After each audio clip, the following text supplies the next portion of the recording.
ξέρω τι σημαίνει να πετάς. Είναι ωραία. Πιστεύω ότι έχεις ωραία αισθήματα, μας σου αρέσει και εδώ πέρα.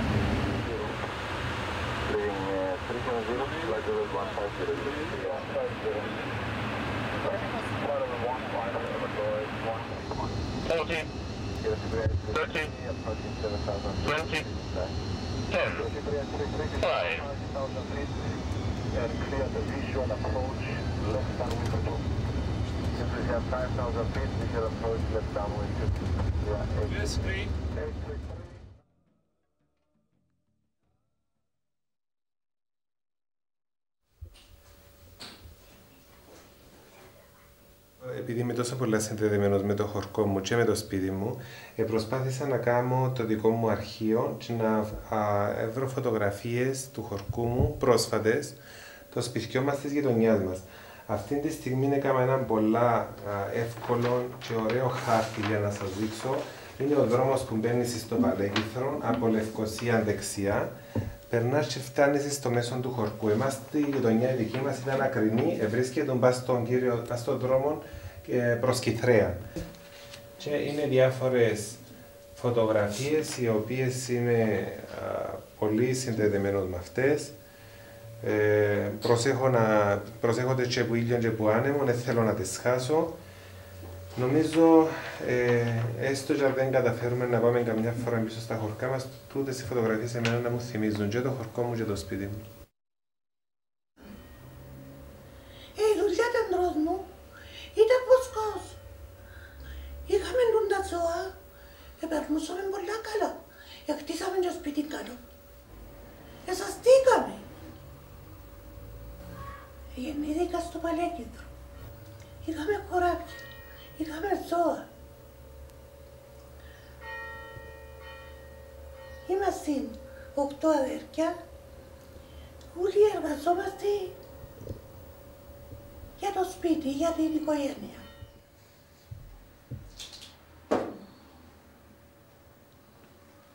Περάσαμε μια ζωή ευτυχισμένη, χαριψάμενη.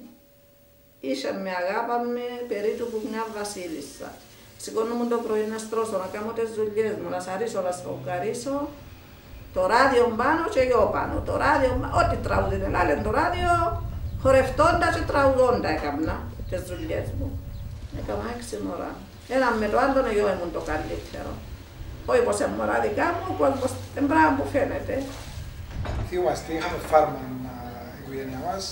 Είμαστε 3 περίπου ένα χρόνο μετά. Ήμουν εγώ, με τον αδέρφο μας ο Γιάννης και μετά ο Κώστας. Και είχαμε ακόμα μετά από αρκετά χρόνια, 4 χρονών, τον Δημήτρη και 2 χρονών την Τζούλη. Είμαστε ήταν πολλά πιο μικρά τα μόνα. Είχαμε βοηθό τη θεία μας, τη Θέκλαν, η οποία ήταν σχεδόν κάθε μέρα σπίτι και βοηθούσε και στη φάρμα και στο σπίτι. Και ελεύθερη ήταν μεγάλη κυρία. Μεγάλη, αλλά ήταν ελεύθερη νομίζω. Που ξεκίνησαν ο πόλεμος, ήμασταν έτσι όμως. Την ημέρα του πολέμου, πετούσαν τα αεροπλάνα τόσο ψηλά. Που απέναντι είδα τα αεροπλάνα εκείνη την ώρα που έριχναν τους αλεξιπτοδιστές και πραγματικά ήταν πολλής κόσμος που έπεφτε. Δηλαδή, μου έκαμε εντύπωση ότι ήταν κάτι ομπρέλες, δεν ήξερα οι αλεξιπτοδιστές τι ήταν. Έβλεπα ομπρέλες και να κρέμεται άνθρωπος που κάτω. Ήρθασαι δυο γέροι βοσί, ένας που το δικό μου, ένας που το σιχάρι, μείναν έσω μας. Πού να φύγουμε, να πάμε και εμείς να γλιτώσουμε. Όχι, πού να πάμε και να φύγουμε το κουπάρι, έφευκουμε. Εξήγησε μου ο παπάς μου ότι ήταν Τούρκοι και ότι γίνεται πόλεμος και ότι κατεβαίναν στον Τούρκο Μαχαλάν της Λευκοσίας για ενίσχυση του τουρκικού στρατού εναντίον. Φυσικά τις τελευταίες μέρες που θυμούμαι εγώ να αφήσω στη λύση, που έπιαν το λεωφορείο και είναι κόσμο μες στο Παλέκυθρο για να φύγει, φώναζαν τον παπά μου και στα μωρά να φύγουμε και στα πίσω τις κατσέλες και δεν τίποτα. Βασικά, και όλα λέμε το θέμα που δουλεύουμε ότι δεν χρειάζεται να πάμε που ποτέ και ο θείος μου στη λύση έφυγε με το λεωφορείο με φύγασε. Σε κάποια φάση άνοιξε η πόρτα της κουζίνας μας, η πίσω πόρτα του σπιτιού η οποία βλέπει βόρεια. Και ήταν ένας θείος του παπά μου, ο οποίος έρχεται από το τραχώνι της Κιθρέας παρπατητός. Καταπόμπη και έβαλε μας μια φωνή έτσι δυνατή που αμέσως επανικοκληθήκαμε. Να βγήκα έξω, Ιωνή, όχι στην άμυνα. Είδα τους στρατιώτες και βουρούσαν. Στρατιώτες δικοί μας και βουρούσαν μας τα πλάτια. Όρκε του νερό, είχε τα πλάτια. Όρκε του μου την Κιθρέα. Εγώ νόμιζα ότι είναι Τούρκοι. Μόνο μιας εκλείωσε στα όνα μου, το στόμα μου. Δεν μπορεί να μιλήσω. Είπε μας φωνή που έβαλε ο θειός του πατέρα μου ήταν «Ρε Γιώργο, μας στην έσω μα είναι φύγεται γλίωρα να λέει του τα τάξε μες στη γραμμή και έρχονται να λέει». Μόλις μας είπαν έτσι, όπως είμαστε με τα ρούχα που φορούσαμε, με τις παντόφλες, εγώ θυμούμαι φόρουν ένα παντελονάκι γυμναστικής του σχολείου, με εκείνον όπως ήμουν και μια φανελού ανταλαντωτή, έτρεχαμε μέσα στους κάμπους να γλιτώσουμε. Έρχονται οι Τούρκοι, μπαίνουν μέσα στο σπίτι σωρού, είπαν τους να βγουν έξω. Τέλος ήταν οι Τούρκοι, καλούσαν όπλα δηλαδή. Καλό, ήταν οι στρατιώτες. Ήταν Τούρκοι της Τουρκίας στρατιώτες, είπαν τους να βγουν έξω. Ο Γιώργος ο φτωχός έδειξε του, δηλαδή τους έλατε να πάμε να βγει και η γυναίκα μου, με τα μωρά. Είστε μαζί με έναν το Τούρκο με το όπλο, δηλαδή μου έλα να βγούμε όλοι τα έξω. Ευκήκαμε, έβαλαν μας στη σειρά γραμμή. Σιγά σιγά έτσι κατά τις και το μεσημέρι άρχισαν να εμφανίζονται αυτοκίνητα στρατιωτικά τουρκικά και στρατός. Περικυκλώσαν το χορκό, περικυκλώσαν ύστερα το σχολείο, σπάζαν τζάμια, ρίχναν ρηπές και συλλάβαμε αυτήν την ώρα. Πριν, προηγουμένως όμως, οι Τουρκοκύπροι έκαναν, ξέρεις, όπως έκαναν παλιά, ο ένας πιένε και τα... Ήρθαν και άλλες κατσέλες του αφού του παπά μου, τα φορτικά ή με τα... κάπως τις επιάσει. Δεν θυμάμαι ακριβώς, γιατί με τσιν των καιρών έφυγαμε έξω. Είμαστε μέσα στο σπίτι. Ο παπάς σας δεν αντέδρασε καθόλου να το πιάνουν τα χνάρια. Δεν αντέδρασε, αφού ήταν... Ήταν με τα όπλα. Τις 17 οι γέροι σηκωστήκαν το πρωί να πάνε να χαλέψουν το κουπάι. Λαλούν του Γιώργου era να πάμε να μας τανίσεις και σου. Μόλις πιάνουν τους άντρες και από 16 χρόνων και πάνω που σας είπα και στείλαν τους στο καράζι του Παυλίδη, τραβήσαν και πήραν μας έξω από το χορκό και στήσαν μας απέναντι από τον Καλαμιώνα γραμμή έναν-ένα και μπροστά μας επέσαν Τούρκοι στρατιώτες με τα μπρέν, έτοιμες στις σφαίρες με τις καδένες μέσα και ήταν έτοιμοι να ξεκινήσουν να μας πυροβολούν. Και τότε θυμούμε, κλαίαμε, πάρα πολλά κλαίαμε και ας πούμε δεν μπορούσε κανένα να σταματήσει τον πόνο μας την ώρα, ήταν ένα πράγμα, τώρα ζεις και ύστερα από ένα λεπτό πεθαίνεις. Οι δυο γέροι βουρήσανε πιάνο μπρος, βουρήσαν και το μωρό μαζί τους. Δεν έφτασαν να μπουν έσω, λέει ο Γιώργος, διά μιας, δυο στρατιωτούθια, έσυραν τους τις σεπεθκές. Ο ένας έπιασε έφαν τη δαμή, είπε μανά. Ο άλλος ο βρακάς έφαν την πας στο μερίν, έζησε. Ο Γιώργος εχώστηκε μες στο περβόλ. Άμαν και σύραν τις σεπεθκές και φύα. Το μωρόν έμπηκε μες στο μαϊρκό, μες στην κουζίνα. Και είχα μια τραπεζαρία έτσι τετράγωνη που ήταν οι πρότινες και η μαντιλιά έκρεμε του μούτσες όπως τούτη. Το μωρόν έπιαν και χώστηκαν είπα μου που κάτω στο τραπέζι. Και ο Τούρκος, το μιτσίν το Τουρκούιν έπαιξαν το. Έπαιξαν το πας στο πόδι. Θυμούμαι ότι είχε έναν Τούρκο στρατιώτη, ήταν πιο καλός από τους άλλους από ό,τι έφυγε του. Και ειδικά εμάς τα μωρά που μας έβλεπαν ότι εκλαίαμε, ήρθαν κοντά μας, παίρναν μου μπροστά μας και έλεγαν μας «Κόρκμαν, Κόρκμαν, Κόρκμαν». Δεν ήξερα τι σημαίνει, αλλά εκείνη την ώρα πήραμε κάποιο θάρρος, διότι μια γυναίκα χορκανή μας που ήξερε τουρκικά, είπε μας ότι η λέξη «Κόρκμαν» σημαίνει «με φοάση». Και αφού μας είπε ο Τούρκος «με φοάση» σημαίνει ότι μπορεί και να μην μας σκοτώνα. Πάει ο Γιώργος ο φτωχός στη Κρυσταλλούρα, με βρίσκει στις γειτόνισσες. Ήρθε. Λαλή μου, έλα λαλή μου να πάεις, να πάρεις το μωρό στο γιατρό, λαλή μου και παίξαν το Χριστακούι μας. Και σου είσαι γενέκα λαλή μου, μην φάσαν και κάνουν σου τίποτε. Οπότε ξαφνικά ήρθε έναν Land Rover στον κύριο δρόμο με πάρα πολύ ταχύτητα, λέει και ήθελε κάτι να προλάβει. Νομίζω ή ήταν ειδοποιημένος ή εκείνη την ώρα έπαιρναν που τζαμέ. Ήταν κάποιος αξιωματικός Τούρκος, ο οποίος αμέσως τους σταμάτησε, έβαλε τους, εφυλάξαν τα όπλα τους και τις σφαίρες τους και οδήγησε μας ξανά πίσω στο σχολείο, έβαλε μας γραμμή και οδήγησε μας πίσω στο σχολείο. Γιώργο νεκρούσεις, έλα. Έλα πίσω Γιώργο, τι είναι. Μπαμπά, έβαλες ξύλο. Έχει άλλο, ένα και τούτο. Σιγά. Μπράβο. Εντάξει. Και πίσω Γιώργο.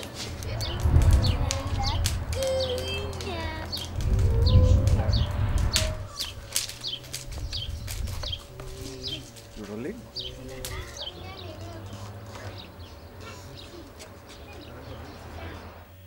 Εγώ έκλαια το μωρό μου, έτσι λάλλον τους. 5 χρόνων μωρών, δεν κλείσαν πάνω να δουν πως εσύ και Θεόν, τι τους έκαμε και παίξαν το μωρό μου και το μωρό μου τώρα δεν το είναι που γίνει. Λέει μου ο γιατρός και με έκλαια. Εγώ να της αχάμε και παρακάλω. Και λέει του αστυνομικού που έξερε ελληνικά, να που κάμνει δηλαδή, και λέει του σταυρών της κάμνει. Ενώ εγώ δεν έκανα έτσι το σταυρό μου, βοήθηκα, έκανα έτσι μονικά.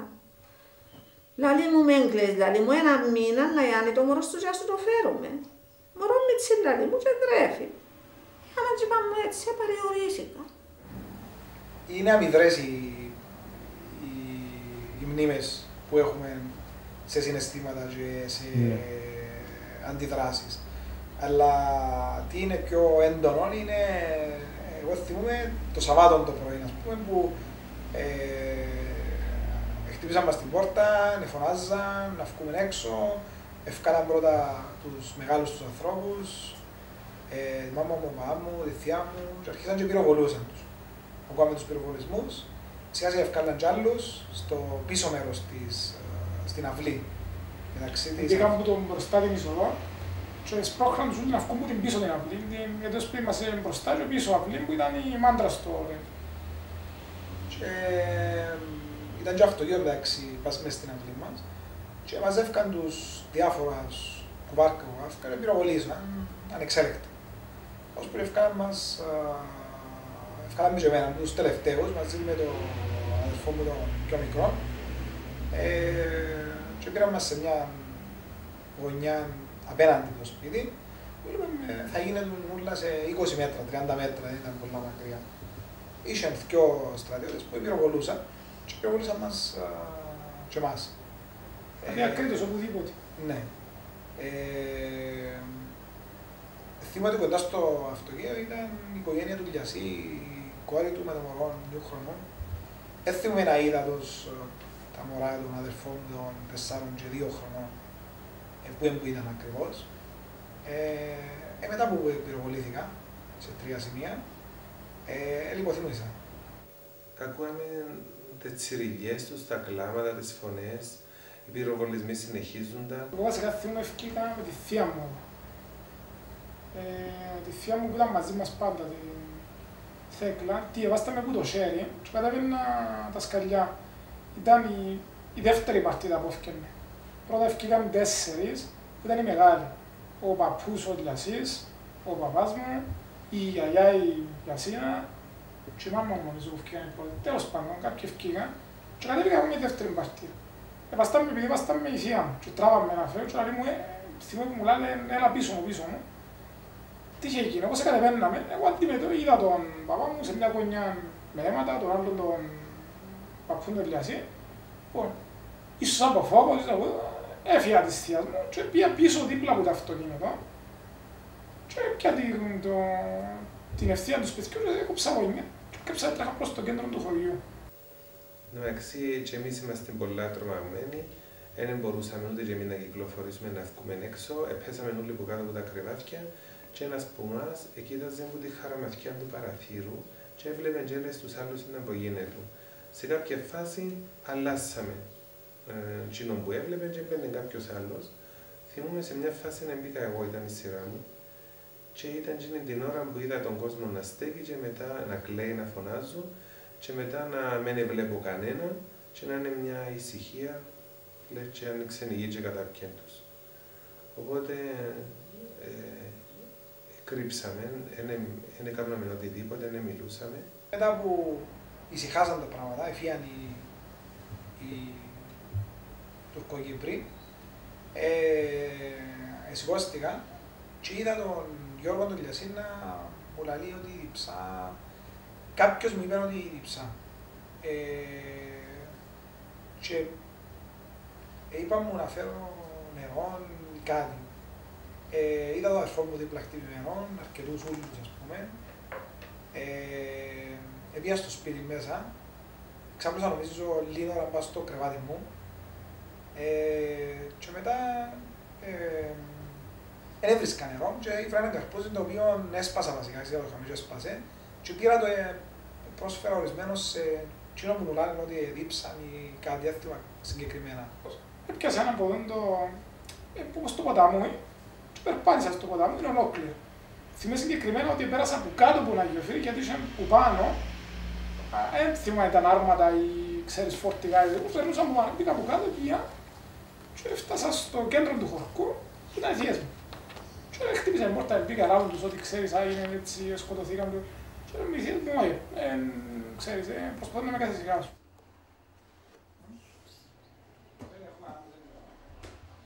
Και χτύπησε η πόρτα μας έτσι πολλά δυνατά, 3 φορές, σαν κάποιον να την εκλώτησα. Πήγαινε ο παπάς μου να ανοίξει την πόρτα και του λέει, ήταν πολλά έτσι ανήσυχος. Λέει τους, φώναζε ο Τούρκος στα ελληνικά, έχει κανένα μέσα? Και λέει του ο παπάς μου, ναι, λέει του, εμείς είμαστε, λέει του, ρε παιδιά, σας έκαναμε τίποτε, με μας σκοτώσετε. Λέει το Τούρκος με φάστε, ήταν γύρω στα 17-18 χρονών, ήταν Τουρκοκύπριος, ο οποίος έφερε μαζί του τουρκικό στρατό και αξιωματικό. Ευκάλαν μας έξω ούλους και είπαν μας ότι θα μας επέρναν στο σπίτι του Σουπουρί για να βοηθήσουμε όσους ήταν ζωντανοί να τους φροντίσουμε, τουλάχιστον να γλιτώναμε μερικά άτομα που είχαν κάποιες ελπίδες. Θυμούμαι, περάσαμε μέσα από το τριφύλι του Βαρνάβα, ήταν το χωράφι που είχαμε διάμεσα με το Σουπουρί και πήραμε ως τη μισή απόσταση, οπότε μετανόσαν και στρέψαν μας πίσω στο σπίτι μας. Οπότε, ενώ όσο ξαναπήγα πίσω στο δωμάτιο μου και εξεγουράζουν ή ήμουν τραυματισμένος, ήρθαν οι Τούρκοι της, οι αξιωματικοί Τούρκοι της και βασικά πιάσαν εμάς που είμαστε ζωντανοί και πήραν μας σε ένα διπλανό σπίτι του Βορού και περιθάλψαν μας. Πήγαν τότε τσίνοι ήδη και μαζέψαν τσίνοι τους ζωντανούς και φέραν τους. Και κατάλαβα ότι αν μας επέρναν και θωρούσαμε το ματσελιόν που έκαμασαν, ότι θα ήταν πολλά άσχημο για μας, πολλά οδυνηρό, ας πούμε. Θα ήταν ένας πραγματικός εφιάλτης. Φέραν τους στο σπίτι μας και ήταν ο Πέτρος ο Σουπουρής, ο Ιαννάκης ο Σουπουρής, ήταν ο Γιώργος ο Λιασής, η Γιαννούλα η Λιασή, η Λένια του Λιασή, το μωρό της Γιαννούλας και ο μωρό της Σωτήρας του Βασκούτη. Θυμούμαι απλώς αν τους έξω στο χώμα και συγκεκριμένα το Γιαννάκη το Σουπουρί ήταν 9 χρονών, ήταν στην πιο μικρή μου τάξη στο σχολείο, πήγα από πάνω του και τον είδα να καταπίνει. Ο λαιμός του εδούλευκε, ήταν μεν κλειστά τα μάτια του, αλλά τον είδα να καταπίνει και είπα ήταν ζωντανός. Ώσπου να δω ένα γύρο, να δω και τους υπόλοιπους αν ανταποκρίνονται, ξαναπήγα από πάνω του και δεν εκείνη, τον πέθανε ήδη. Μέσα στο χολ μας έβαλαν τη Γιαννούλα του Λιασί και φώναζε και παούριζε από τους πόνους που είχε.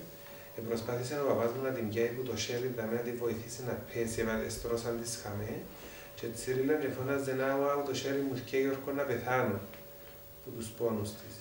Μετά έμαθαμε ότι στο χέρι της κρατούσε έναν αγκαλιά των μωρών της και συνέχεια πυροβολούσαν το μωρό και όλες οι σφαίρες εμπαίναν πάνω στο χέρι της Γιαννούλας. Είπαν μας μάνι και βράσαμε γάλα να ποτίσουμε τα μωρά και όταν ήπιαν το γάλα ευκαιναν από τις τρύπες του κορμιού τους που είχαν φάει σφαίρες και πεθάνασι και τα δύο τα μωρά. Το μωρό της Γιαννούλας ήταν 2 χρονών αγόρι και το άλλο της Σωτήρας ήταν 6 μηνών και γίνον αγόρι και πεθάναν και τα δυο.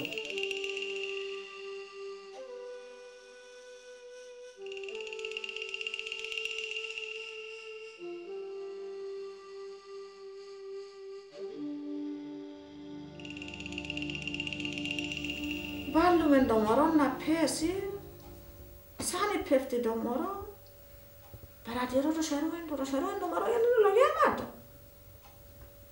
Δηλαδή το μωρό άρχισε να κλαίει, θέλω τον παπά μου, θέλω τη Γιάννα μου, θέλω τη Μαρία μου. Δηλαδή το μωρό Μαρία ήταν και της κουνιάδας μου και το μωρό είπε, φωνάζω της νοσοκόμας, έρχεται και ο ιατρός, εγώ που το φόμο που είδα το μωρό το ένα, αλλά το μωρό μου παράδοσε, έπιασα έτσι χαμέ, και οι μορραίες έπιαν από πάνω μου σιωνωτές, έπιαν το μωρό, λαλό τέλειωσε. Ύστερα, σαν έπεφτα, ξανάνοιξα λίγο τα μάτια μου και σωρώ ένα γιατρό, ο ένας με τη γάζα νετήριεν το ποούι του μωρού και ο άλλος με το οξυγόνο στη μούτη. Είπασε να με πιάνουν να με πάρουν να πέσω. Πιάσαμε και πήραμε στο βάθος να πέσω. Έκλεισες τα μάτια σου, Ναι, έκλεισα να μην δω το μωρό μου πεθαμένο. Δεν εκεί άρεσκα να το δω. Έκλεισα τα για να μην το δω πεθαμένο. Λαλό όπως μου είπαν ένα μήνα να γιάνει και να μου το φέρουν, να με μετούν την ιδέα. Δεν έφτασα να πέσω, έφεραν τη Γιαννούλα του Λιασί. Φέρνουν την Τζίνη μια κορικούκλα. Ένα μωρό, νούλο, 3 χρονών. Λαλί τους, εμένα λαλί τους, τη τσίρα γυμνή με ένα σεντόνι σεβασμένη, με ένα μπρακούι μου είχα και ένα σεντόνι σεβασμένη, το κορμί της ούλο, η ράση της ούλη που πάνω, όπως εν το κόσκινο τρύπες, έτσι ήταν πλουμισμένη, και λάλεν τους, εγώ λαλί τους, λεφτά κρατώ πολλά. Αεροπλάνο λαλί τους, και να με πάρει στην Αγγλία να γιάνω. Την επομένη έμαθα, ζήτησα άδεια από το φρουρόν, ο οποίος πρόσεχε στο καντζέλι του σχολείου. Ζήτησα άδεια, έτσι, πήρα ένα θάρρος χωρίς να δηλιάσω και να πω «Μα αν κάνεις εσύ την αρκή μπορεί να σε φαλάχανο». Ζήτησα άδεια να πάω να δω τον πατέρα μου, γιατί μαζί του ήταν και 2 οι αρφούδες μου που ήταν πιο μεγάλοι που μένα. Έφα τους τόπους μέσα στην εκκλησιά, γύρευκα τον κοτσίπο, δεν τον έβρισκα. Ήβρα τους αρφούες μου, ρώτησα τους, λέω τους ρε, πού είναι ο κύρις μας. Λέει μου, δεν ήταν ο κύρις μας. Λέω του, μα πού έπιανε, αφού χτες ήταν μαζί σας. Λέει μου, ήταν τα μεσάνυχτα και πιάσαν τον, και εκείνον, και το θκιό μας, τον άντρα της Μυροφόρας, τον Γιώργο τον Πάμιατσι, τον Πετρασίτη, και 2 άλλους, λέει. Και φίαση. Την ώρα, λαλό, δοξάζω σε Θεέ μου, ως και μες στα μαύρα ώρη που ήρθα, λαλό στους Γιούρουκους, ο Θεός έπεψε μου πλάσμα δικό μου να παριορίσω. Λαλό η κοπέλα τούτη, ένα μωρό νουλον, λαλό που το έχει επέσανε. Και δεν ήξερε ο άντρας της αν είναι ζωντανός για πεθαμένος. Και εγώ λαλό έχω τον Λοΐζο μου, έχω τα μωρά μου τα άλλα, λαλό είναι ο άντρας μου. Να μην ζήσω να παριορίσω. Πάνω της τσίνης έπιασα και εγώ μια δύναμη και ένα θάρρος. Και γύρισε η μέρα την Κυριακή. Έφεραν μας βαζάνια με το κρέας και πατήχα να φάω και να έρθουμε να φέρουμε την κόρουα στο νοσοκομείο το τουρκικό. Εν έτρωα. Και ήρθε ο μυάλος ο αξιωματικός τους και λέει μου «Θέλεις να ζήσεις, λέει μου, να πάεις στα μωρά σου». Και ξύγα μου τα ο άλλος. Λαλό του και ναι, αλλά το μωρό μου, λαλό του, μωρό μου μητσί που είναι. Έκαμε μου έτσι. Είπε μου, ο Θεός ξέρει. Εγώ νομιζάμενη πως μου είπε, έτσι σε λένε ο Θεός. Έφυγα, λαλό τους θέλω να με πάρετε στο σπίτι μου.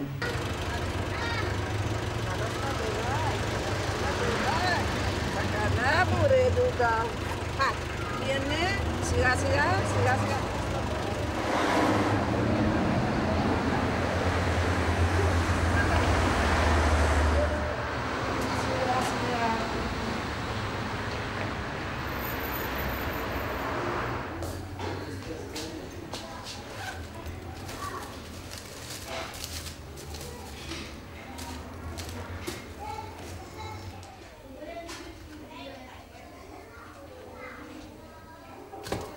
Ήρθε τούτον το εσμετούιν το μισή, δηλαδή μου γιατί δεν πάει να φάεις, ο αξιωματικός δηλαδή μου ρωτά γιατί δεν πάει να φάεις. Λαλό του και εγώ εσέλω εμπίνω. Εσού λαλό του ομπρίτερα αγάπας το λαλό του το μωρό μας και διάστου και το κούμια με την μοτόρα, με τον Λοΐζο, ήταν φίλοι και παρέοι και έρχοντα. Στο καμίνι του άντρα εκεί με το τρακτούιν να το πιάνουν να πιένουν και να έρχονται. Και τώρα λαλό του ήρθετε και παίξετε το. Και το μωρό λαλό του επέσαμε. Ένας από εκείνους που το επέξαν μου είδες. Ναι, λάλη μου σε εκείνος ποιος σου είπε. Λάλο του αφού επέσανε, ήμουν γιος αμέραλο του. Επίε βουρητός ήρθε. Λάλη μου έλα σε σέλισε ο αξιωματικός. Έλα λάλη μου και σέλισε. Επίε, λάλη μου να πω, είπα του την ιστορία. Λάλη μου εκείνος. Εσύ λάλη μου, εσύ η ίδια η μάνα του μωρού λάλη μου. Τούτα μάθηκια σου. Είδα λάλη μου μωρό σου πεσαμένο.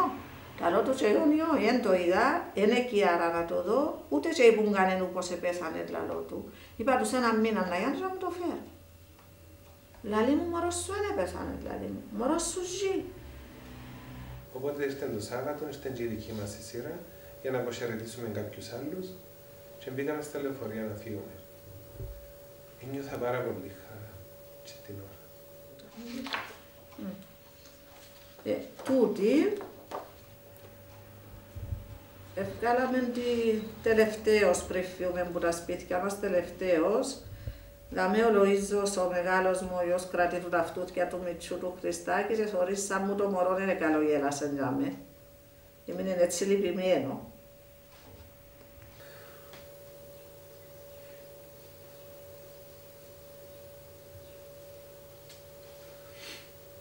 Είδα τη μάνα μου να στέκει από έναν τύπο.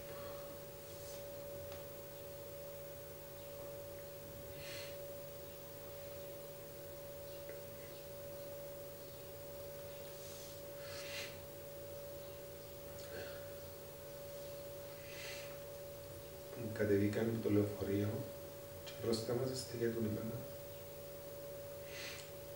Πρώτη μου κουβέντα ήταν να ρωτήσω πού είναι ο παπάς μου.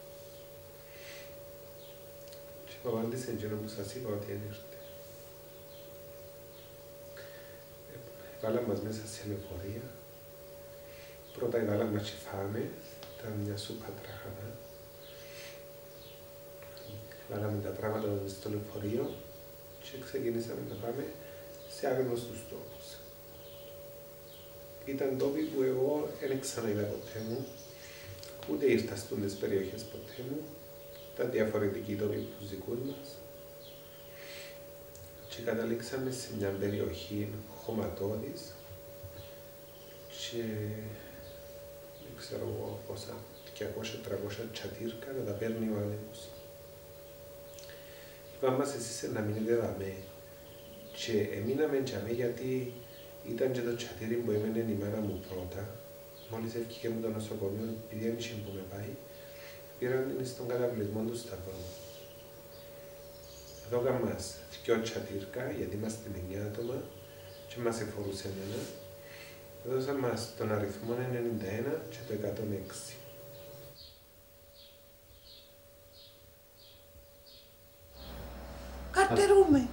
Καρτερούμε από χρόνο του χρόνου. Να έρθουν οι δικοί μας. Καρτερούμε να ακούσουμε τίποτε. Πόσες νύχτες κλαίω. Έχει και ο άντρας πολύ μαράζει. Αλλά τα παιδιά περίπου. Ο γιος που έχασα. Δεν παριορκούμε που είναι το γιο που έχασα.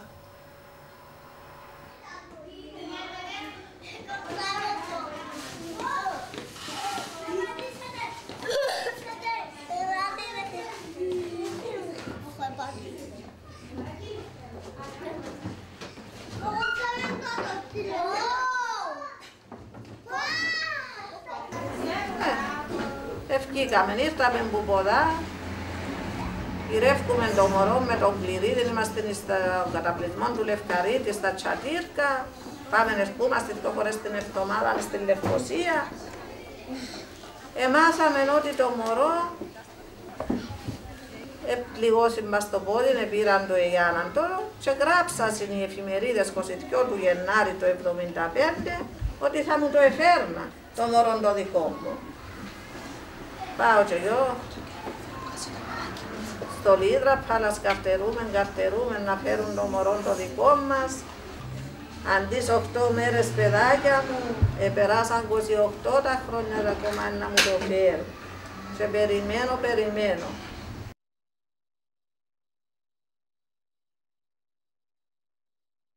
Πριν να πέσει το χορκό μας, έπιασε η πηχό, έπιασε το τσάος. Εμάς οι δικοί μας, να λαλούμε την ίσαν την μέρκα. Επίαν, άλλοι έπιασαν κουπάθια, άλλοι έπιασαν κατσέρλες, άλλοι νυφικά της νύφης, δώρα κομμάνισε να τα ανοίξει, κάμα γερινίες πολλές.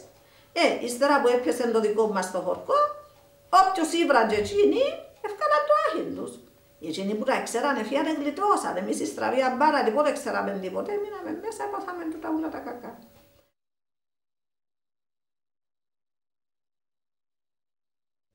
Ήταν πελοκοπελούθια με τσάμανα μου 15-16 χρονών, δεν ήταν στρατιώτες μεγάλοι που κάμαν που παίξαν τον κόσμο του τα όλα τα κακά και το μωρό μου. Και ο ένας ήταν χαρτωμένος και οι δικοί μας πυροβολήσαν τη χαρτωμένη τους και βγάλανε στον άλλο στα μάτι. Και είχε νάχτη να σκοτώσει και δικούς μας.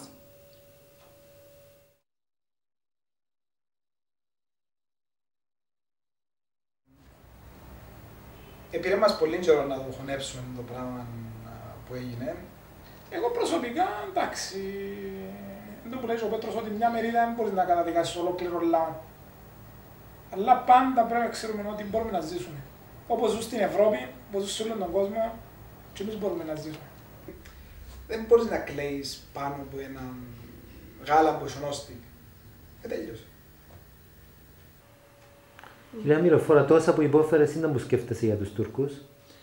Να σου πω, εγιώνει να πούν να πάμε στον τόπο μας, γέμου στο χορκό μας και να ζήσουμε μαζί, πάω, διότι έγινε πόλεμος. Άσχετον το τι έπαθα και το τι δεν έπαθα. Επερνούσαμε τόσο καλά και πρωτήτερα με τους Τούρκους, είστε τεμοραφκεντούς, στο νιό χορκό των Τουρκουανούλων, στο παλέζιτρο των Τουρκουανούλων. Εμένα ο τείχος μου ένας ήταν με το μούλα. Τα μωρά με φωνάζαν του παππού. Έγινε ο πόλεμος. Αν δεν σκοτώναν γίνησαν να σκοτώσουμε εμείς. Εγώ νομίζω να πάμε να μπορέσουμε να ζήσουμε ψύχρεμα και ήρεμα όπως πρώτα.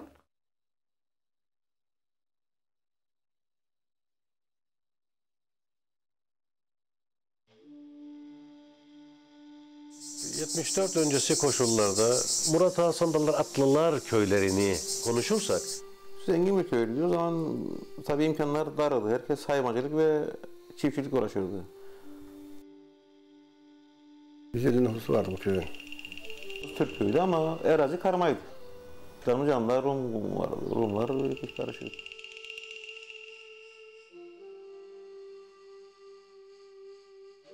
Hayvancılık eder, reçbercilik eden var, kahvecilik eden, bakkal eden. Çok sınırlı sayıda insanın belki İngiliz üslerinde, belki memuriyetle sürdürdükleri bir yaşam vardı.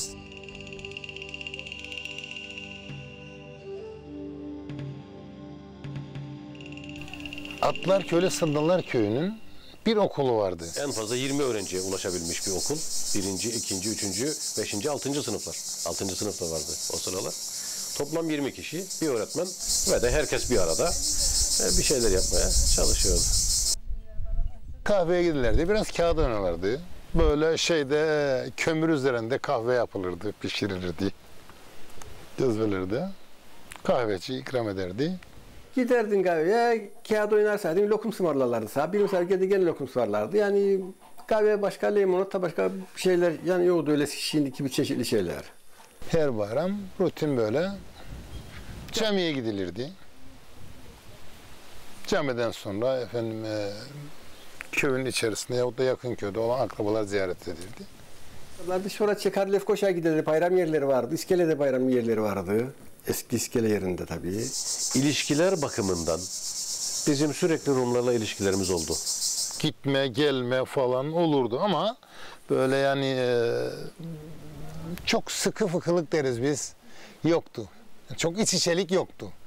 Onlar bizim düğünlere gelip biz onların köylerine gider kalırdık. Çok defa geceye mesela giderdik. Yani ben iyi hatırlarım kendimi. Ekonomik anlamda Rumlar elbette daha iyi koşullara sahiplerdi. Bunu yapılaşmalarından görürüz. Onların evleri son derece modern, gayet güzel evlerdi. Bizde kerpiç evler söz konusuydu. Onların arabaları daha yeni model arabalar, daha iddialı, prestij arabalardı. Bizim daha fazla ikinci el ya da belli düzeyde araçlardı. O kadar evveldi hiç bilmezdik ya. O Türk iyi bir şey bilmezdik. Bizim Rum çocuklarla ovada, sınır tarlalarda hayvan otlattığımız, belli bir merayı paylaştığımız, oralarda birbirimizin dilini anlamasak da yakınlaşıp birbirimizle sohbet etmeye çalıştığımızı hatırlıyorum. Gittik bir kere rahmetli kardeşimle beraber Rum köyüne, buraya Yıldırım'a, Milya'ya diyelim. Bize gavurun biri dedi, geldi kaçın dedi, daha böylece toplantı var dedi, daha bir şey olmasın size dedi. Ve ondan kaçardık bisikletle, velisinden kaçardık. Bir tasavvurtu gavurun bizi bir duvarın altından hiç görmedik nereden geldiğine dair. Çıktık kaçtık geldik gene köye. Ondan sonra gayrı aramız bozuldu yani gidemezdik. Güvenmezdik. Ne inkar edelim? Gidemezdik. 1930 ile 1950 yılları arasında Kıbrıs Rumlarının Yunanistan'la birlikte değişik hazırlıkları vardı.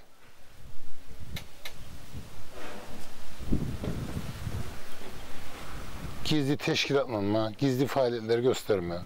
Efendim çevrede,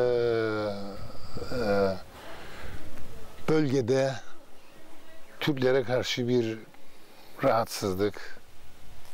1958 yılında tabii EOKA devam eder İngilizlerle. Bu arada bir kıvılcımla Türklerle Rumların arası tamamen silahlı çatışmaya dönüştü. 12 Temmuz 1958'de İnönü köyünün otobüsüne pusu kuruldu. 5 kişi şehit edildi. 13 Temmuz 1958 günü hayvanları otlatmak için öğleden sonra bir köylümüz Hasan, Süleyman ile iki kardeşim Hüseyin Hasan ve Arif Hasan. Babam Hasan Süleyman çiftçilik ve hayvancılık uğraşırdı. Hayvanları meraya saldılar. Onlar da kendileri birlikte. Bu karşıda Kuzucuk köyü vardı. Sürüler o tarafa getirdiler. Ayarladılar bir yere saklandı şeyler. Rumlar silahlı 3 kişi. Hem de en iyi ahbaplarıydı o çobanlar, o gavurlarla, pardon özür dilerim, sözde yani, sözde. Ve arka taraftan, köyün tarafından kestiler kendilerini dışa doğru. Sakladı silah arkasına. Onlar da belirlediler, kendileri gidip konuşsunlar de yanaştılar. Tek bir yanaşınca attılar, vurdular. Süleyman Hasan vurulduğunda hemen orada kaldı. İki kardeşim tekrar 1 kilometre arkalarında koştular öldürebilsine kendileri ata arkalarında. Onlar da şehit ettiler. Babamızın vuruldu nasıl duyduk? Kardeşim vardı, o 11 yaşında. Mustafa Güler. O kaçtı köye taraf ve geldi haber verdi. Babamın başından kulağından müthiş kan akardı. Tam kulağından, kafadan vurup kulağından müthiş kan akardı ama konuşamazdı. Yalnız vurdular bizi. 67 yılları zannediyorum. Boğaziçi ve Geçitkale'de yaşanan bir takım gerginlikler ve olaylar, hadiseler, orada yaşanan hadiseler ister istemez bizim bölgemizde de toplulukları kendi içlerine biraz daha dönmeye, ilişkileri biraz daha kısıtlamaya ve de bu kötü günler geçsin, biraz bekleyelim bakalım anlayışına itiyordu. Korku değil, hiç güvence kalmadıydı. Kapıdan dışarı çıkalım korkardık. Hayvanlarımızı bile çıkardık da öyle ufak buracıklarda bir şeydi. Korktuk tekrar içeri hiç güvenimiz kalmadı. 73'te yine biz gördük burada 3 3 köyceğiz, Murat attılar, küçük köyler ama devamı dediğin içindeydi. Rum askerleri geçirdi. Angızdan Rum askerleri tatbiye var, köyün içine girerlerdi. Yani devamı huzursuz olurduk. Yani huzurumuz da yoktu. Beklemezdi yani kavga olsun da gelsin seni vursun şey etsin. Biz duyardık başka yerde vurdu, onu yaptı, bunu yaptı böyle duyardık bunları çok. Babamın ikazları olurdu. İşte bugün bisikletinize binip gitmeyin. Peresorna köyüne gitmeyin. Pi köyüne gitmeyin. Bekleyin bakalım biraz yatışsın durumlar. Ona göre yeniden düzelir bu işler diye. 15 Temmuz günü Rumların bir darbe yaptığı haberleri geldi. 15 Temmuz'dan sonra tabii Rumların kendi aralarındaki kavgalar, sürtüşmeler, çatışmalar, öldürülmeler, öldürüşmeler sürdü. Biz de bunları hep kaygıyla izledik. 20 Temmuz sabahı biz tam bahçeye gittiğimizde 5-6 başladık sulama yapalım. Yani radyodan biz çıkarma olduğunu duyduk. Yani Türkiye'nin çıkarma yaptığını duyduk. Baktık uçaklar geçer, bir şey anladık. Hemen çözdük motorları, geldik köye geri, eve. Hemen köyleri toparladık, gençleri su tanklarını su doldurduk. Şunu ettik, bir hazırlık mahiyetinde. Biz baktık etrafımıza hep Rum köyü. Yani etraf, burada Limya, İstillos, Piperosurra, yan tarafta Milya, Lapoduz, Array. Biz ortasında tabii 3 tane küçük köy, Sandallar, Atlılar, Sandallar, Murat'a. 3 küçük köy. Nereye kaçacak? Nereye gidecek? Onun için köyde kaldık. 20 Temmuz saat 3-4'te Rumlar bastı Sandallar köyüne hem orada halkın esir aldı gitti Piperosur'a.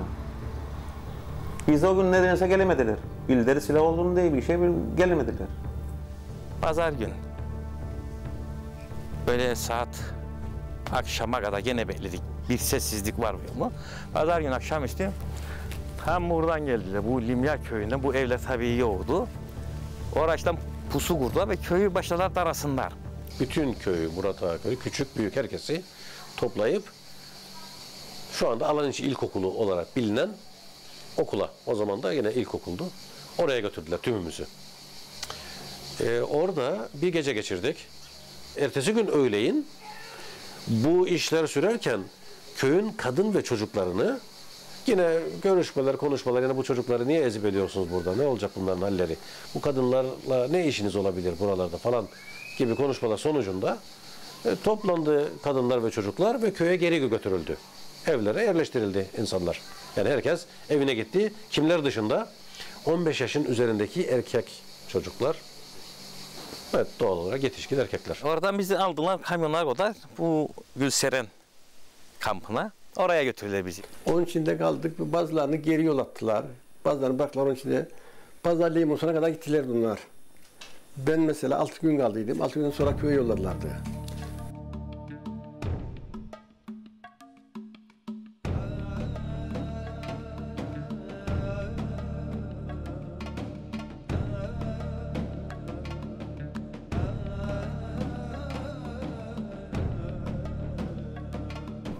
Ağustos sabahı.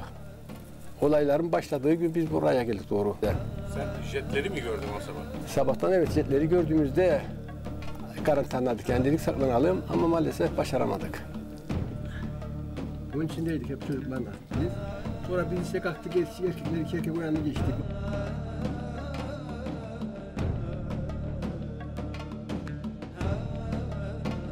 Mahra böyle bir şeydi.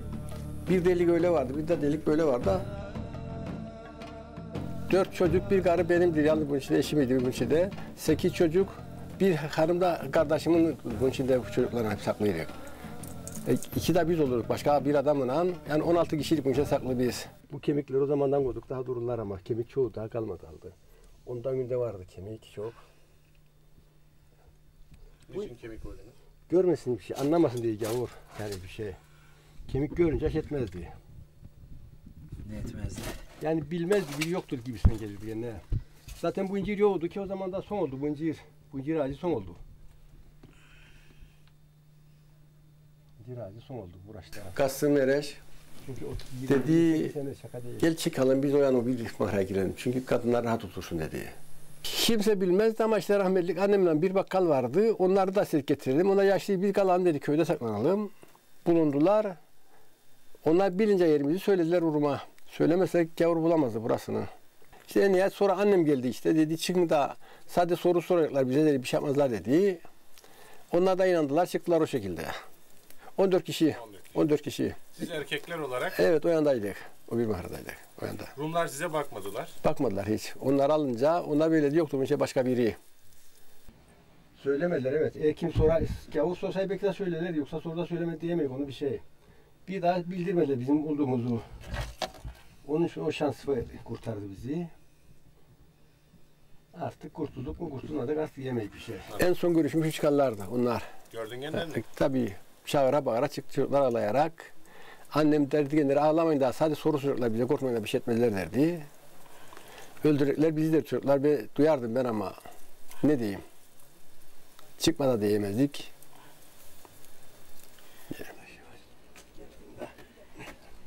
Ve çocuklar çıktıktan sonra biz bir gece kaldık. Yalnız bunun içinde korktuk ve kaçtık başka mağaraya gittik.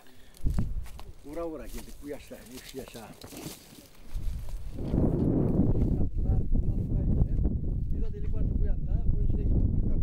Çıktık dışarıda birini bulamadık. Anladım tabii. Anladım ama kime söyleyeceğim? Kim vardı? Kimse yoktu. Herkes kendi şeyinde koşturdu. Asıl şehitlerin olduğu esas yer burasıdır. Çünkü buracıkta öldürdüler. Yani onların ruhu buracıkta benim bildiğim kadar buracığa getirirler ve Murat Han'ın, sandalların çocuklarını, hanımlarını hepsini buracıkta katletti, öldürdüler.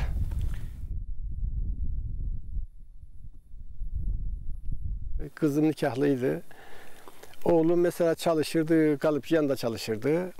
O bir oğlum daha okurdu, küçük oğlum. O ikisi okurdu işte, çocukların ikisi okurdu. Hanımım çok iyi bir kadınıydı, çok iyi. Hiç yani değeri bulunmaz bir kişi benim yanımda. Çünkü 25 sene evlilik yaptık ve hiç ne kalbimi kırdım ne kalbini kırdım. Yani affeden yeni nikahlı gibi o şekilde hayat yaşadık biz ölünceye kadar. Çok şen kadındı ve iyilikten şeyden yani böyle kimsenin kalbini kırmamaya çalışır. Benim mesela hiç üzülmemi hiç istemezdi çoluk çocuğun ve komşusunun dahi hiç şeyini istemezdi, üzülmesini istemezdi o kadın. O şekilde bir hanımdı yani. Sen o sabah bu işler olduğu zaman duymadın sesleri değil mi?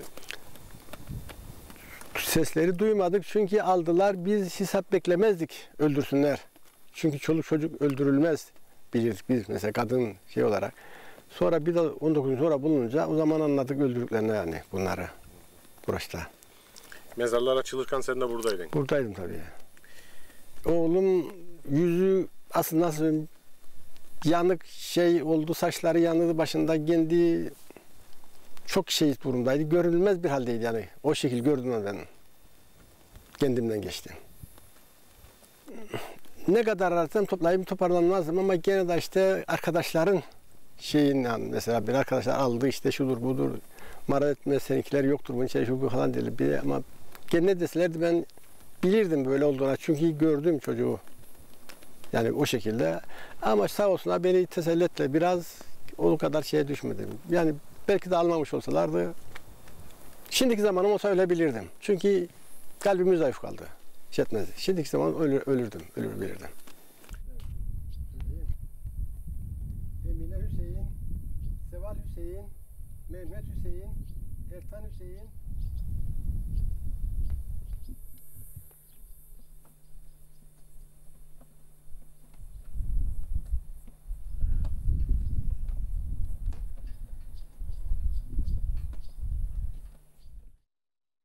...14 Ağustos günü köy tümden katlanmıştır. 3 köyde beraber tabii. Acı gerçek orta yerdedir. Sandallar ve Murat Ağa köylerimizde sandallardan alıp Murat Ağa'ya çöplüğe götürdüler. Orada da aynı şekilde 14 Ağustos 74 günü katledildiler. Oradaki katliamın boyutu çok daha fecidir. Oradaki insanlarımız parçalanarak, yakılarak, bedenleri birbirine ayrılarak o şekilde katledilmiştir ve çöplükte bunları çöplerle örterek bilahare yapmışlardır.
kendi çocuğunuzun cesedini teşhis edebildiniz mi?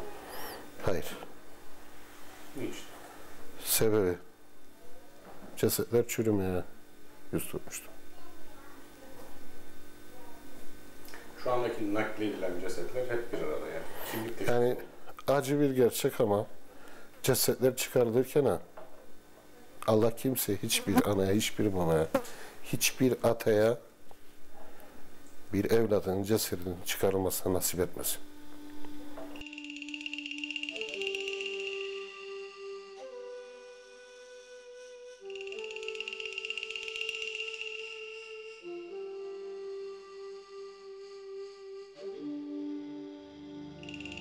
Ben baba ne oldu durum için haber vermedin hiç dediğimde babam ağlamaya başladı. Zaten aslında söylenecek çok bir şey yoktu. Ben döndüm dedim ki hiç kimse mi kalmadı? Maalesef oğlum hiç kimse kalmadı. Herkes öldürüldü. Bu gerçeği bileceksiniz, bu gerçekle yaşayacaksınız bundan sonra.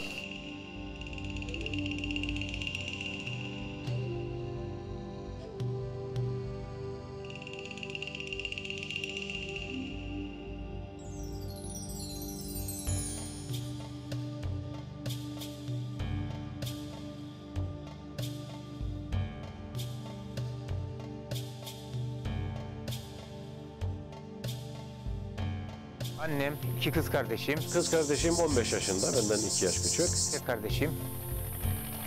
Erkek kardeşimin birisi 13 yaşında, birisi 12 yaşında. Ablamın çocuğu vardı. En küçük kız kardeşim 8 yaşında. Aile olarak da nenemin çocukları, torunları şeyleri. Annem, babam, benim hanım, çocuklarım, eniştem, kız kardeşlerim, teyzelerimiz, amcalarımız. Bu da çocuklar. Bu da. Böyle giden 60 kişi var ailede bizim. Benim ailemden eşim, 3 çocuğum, annem, 3 tane kız kardeşim, yengelerim ve diğer bütün köylüler. 37 kişi. Bu eşimdir, bu annemdir, bu oğlumdur, bu da oğlandır, bu da oğlandır, bu da kız. Bazen de adları yazar altında ama hani bunları yazmaz. Ya, bu da hepsi. Bir abam vardı, Lokoşu Devli, o gelip çocuğunu burnunda bıraktı yanımızda, oğlunu. Onun da aynı yaşta kızı vardı ablamın. Benim kız aldı gitti Lokoşu'ya. Yollar kapandı, gidip gelemedik. Onun çocuğu burada gitti. İşte benim çocuk kız da ondan kurtuldu. Ben 17 Ağustos günü sabahıydı, gecesiydi. Bizim Esirkamkan odada Özay isminde bir arkadaş vardı, Dimasollu. Zannem için Diyanet İşleri bir şeye bakar ya, gümrük memuru bir şey zannem için değil. Onun gizli şeyi vardı. Elinde radyocuğu vardı. Habire sinirdi ve dedi bir arkadaşlar duyarsınız dedi. Atlılar, sandılar var yanında dedi, Murat abi dedi. Rumlar da hepsini kestiler, o yanında kesmişler. Hiç bırakmadı. Deyince böyle, sen neresin dedi, dedim atlarlıyım. Yok demiş, öyle bir şey yoktu dedi, yalanladı. Yalanladı, herkes duyuldu, duyuldu yani, onun için duyduk gayrı onun içinde. Ne yapsan her başka odalarda herhalde radyolar var gizliyin. Duyuldu. Bana söylemedi. Gizlin konuşuyordular da duydum. Ne hissedeceğim? Onun içinde olanlar başladı ağlamayla ne olacak? 14 Ağustos'dan sonra geçen sürede ki 14 Ağustos'dan sonra demek ki 70-72 gün benim köye dönüşüm. O arada olan oldu, biten bitti, sınırlar çizildi. Ekim'in 28'inde çıktım. Akşam üzeri geldik, 28 Ekim'in akşam üzeri geldik buraya Lefkoş.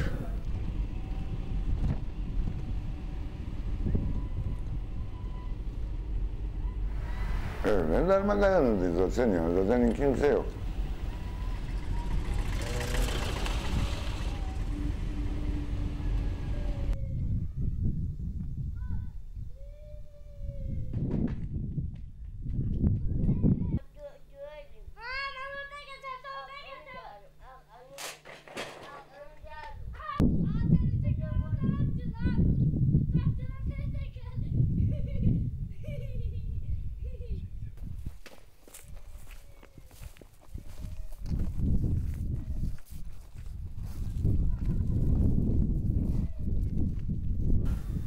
Gece evde yattım.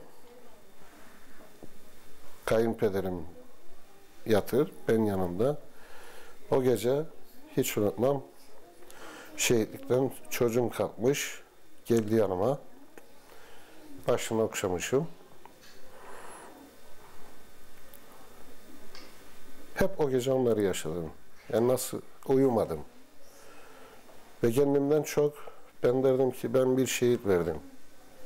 Çocuğumu, 4 yaşındaki çocuğumu katledi. Bir de döner bakardım kayınpederime. Derdim nasıl bu yürek dayanır? Karısını, 2 gelinlik kızı, bir 11 yaşındaki erkek çocuğunu, torununu ve bunun yanında kardeşini 55'lerde rahmetli iş adamı. Aynı katliamla beraber kardeşinin hanımı, 2 gelinlik kızı, kayınvalidesi. Bir kaynının 8 çocuk, biri 6 çocuk öbürüne. Bu yürek nasıl dayanır? Kaçardım, giderdim bir tarafa, bir şey öyle şey derdim. Oturdum o yanda bu yanda. Yani iyi bir arkadaşımsa gider derdim, dökerdim, anlaşırdık. İyi arkadaş bulamasaydım kendi kendime ağlardım. Bazı derdim, hepsinin yarı geldi, benim yarım nerede kaldı derdim.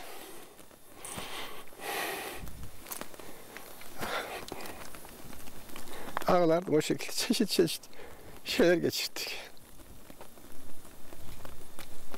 Çok zor, çok zor. Allah kimsesine, Allah böyle şey göstermesin. Allah'tan dilediğimiz tek budur artık. Ne yapayım? 5 sene uyuşmuş yaşadım ben. 5 seneden sonra vücudum korumaya başladı ve sağ olsun Magosa'da bazı arkadaşlar dedi ki bu insanlarımız geri gelmez. Annenizin size bu belli bulunduğu bir noktada söylediği bir söz, kız kardeşinizle yaptığınız kavga, işte erkek kardeşlerinizin alt alta üst üste güreşmeleri, işte arpa yığınları, buğday yığınları talan edilmiş durumda da olsa onlarla ilgili anılar sürekli canlandı. Sürekli bir kez daha yaşadınız. Öyle bir hayat yaşadık. Ne sağ ne ölü, nerede olduğumuzu bile bilmezdik. İşte yani nasıl söyleyeyim, çok zor şartlar. Ve hala daha da yani size Allah için yalan gelir. Sabahtan şu çıkardım böyle giderim, rahatladım. Eve döndüğümde sanki daha hepsi çıkacak karşıma. 30 sene, tam 30 sene. 30 sene sen onların karşısında evet. yaşadın. Ne düşünün, ne hissettin? Vallahi sabır. Başka bir şey yok.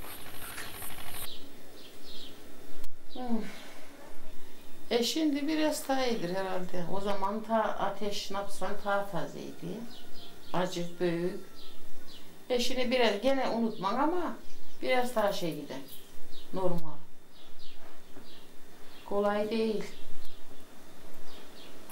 Kolay değil. Bu günlere gelmek için çok zor günler çektik, acılar çektik. Yaşarık. İyi kötü yaşarık. Ne yapalım? Nasıl derler, ateş düştüğü yer yakar. Bir ateş düştü, geldi bizi buldu. Bir çemberin içine daraltılmış, geldi bizi buldu. O da bizim acılarımızdan işte giderik.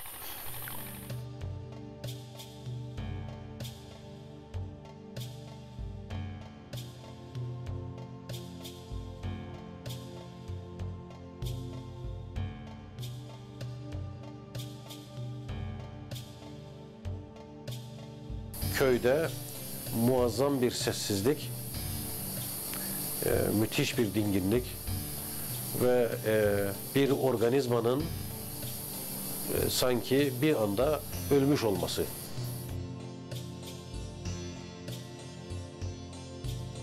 Ve zifiri bir karanlık.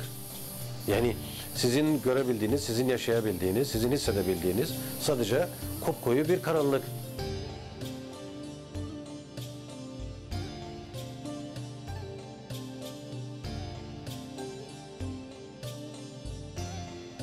Babam dedi, niye kaçacak köyden? Oğlum dedi, yani hep köylüyü topladı. Etrafımız dedi artık hep Türk oldu. Yani bu Limya, Rumut'u Türkler yerleşti artık. İstilloz, Perosturna, Milya hep Türkler geldi. Niye kaçacak dedi. Yeni evler de yapıldı oraya. Daha sonra işte yurt dışında yaşayan bir kısım insanların gelip yerleştiklerini de biliyoruz. Atlılar köyünde köylüler direndi ve kaldı. Orada o geriye kalan nüfus yeni bir oluşum içerisinde yeni aileler edinerek yaşamlarını sürdürmeye çalıştılar. Kendimi hazırladım, çocuklarımı büyüttüm, evlendirdim. 4 tane çocuğum var, 2 kız 2 oğlan.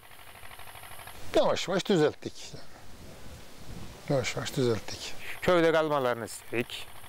Mesela ben Ekrem Atlı olarak bu çocukları gördüğümde böyle rahatlarım. Geçmiş insanlarımızın neslidir. Yani şehit olan insanlarımızın neslidir. Torunlarıdır. Ve çok rahatlarım.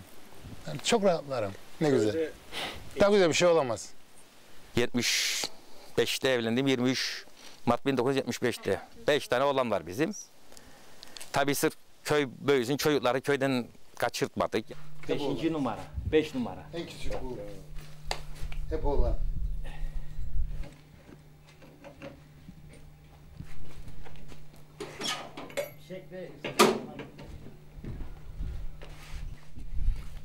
Vidalar çok.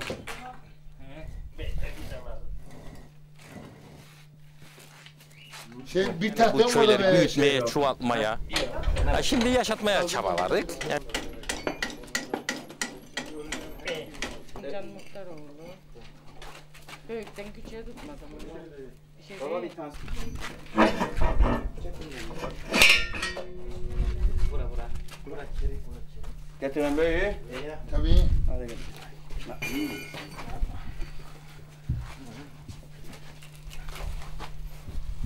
Günler meşguliyet. Sabahleyin kalktım, burada gelmenin başlayacağım vardı. Bir iki dönüm işini arayacağım şeyim vardı. Yanındaki araziyi benim anlattığım kıza verdim. O da meyve bahçesi yaptı. Artık insanlar bu yaşanan acılardan sonra yeni nesillerin acı çekmemesi için, yeni nesillerin aynı şeyleri yaşamaması için ne yapabiliriz'i düşünmek zorunluluğu vardır. Barış kültürünün yaşam bulmasını, artık çatışmaların değil, insanların sorunlarını diyalogla çözebilecekleri ve çok büyük bir aile içerisinde sorunsuz olarak yaşayabilecekleri mekanizmaları oluşturmaya dönük bir çaba içerisine girmeleri gerektiğine inanırım.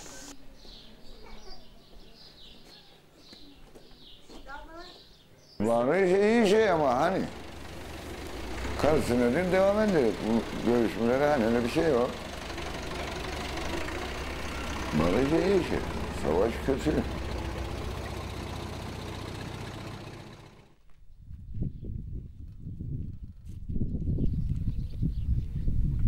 Gençliğin nasıl bir barış içinde yaşayacağını derler ki Rum'la biz yaşayabilirdik veya Rum'a geçip de hayat yaşayabilirdik veya iç içe yaşayabilirdik. Kesinlikle bu imkansızdır artık.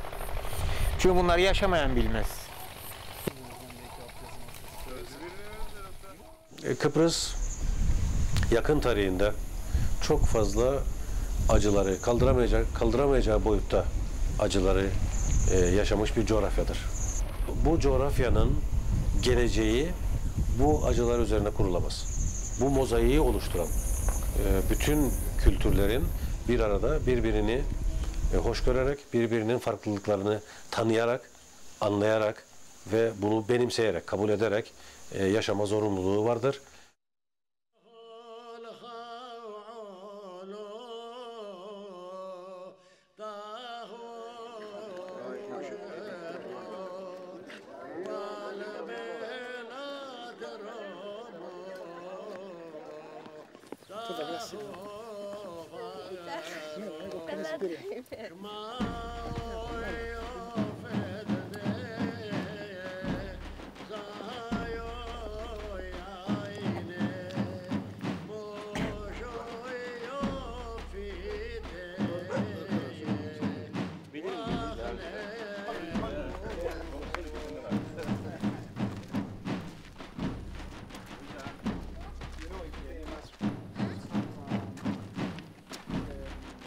Επιχωμάτος είναι.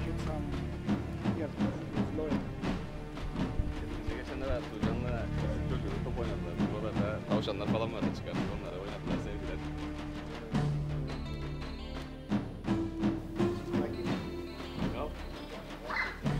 Και εδώ είσαι ένα αυτοκίνητο, στο ακριβώς εδώ μπροστά, και πυροβολούσαν μας εδώ. Σε 10-20 μέτρα. Εγώ στέκομαι εδώ με τον αδερφό μου. Πού εδώ μέσα? Ναι, λίγο πιο πέρα. Και όταν μας πυροβολήσαν μας, εμείς στέκομαι λίγο στο γήπεδο. Έπαιζες δαμέ? Δεν έπαιζα. Εντάξει.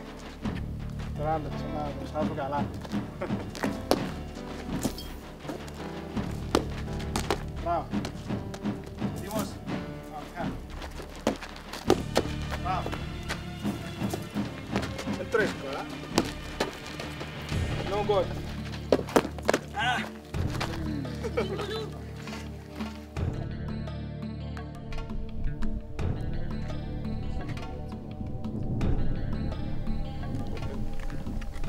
So the people from Sandalaris and Murata.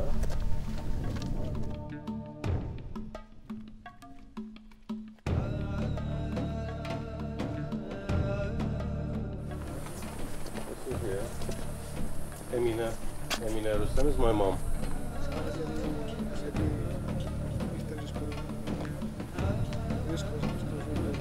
Όποιους ακούσαμε τους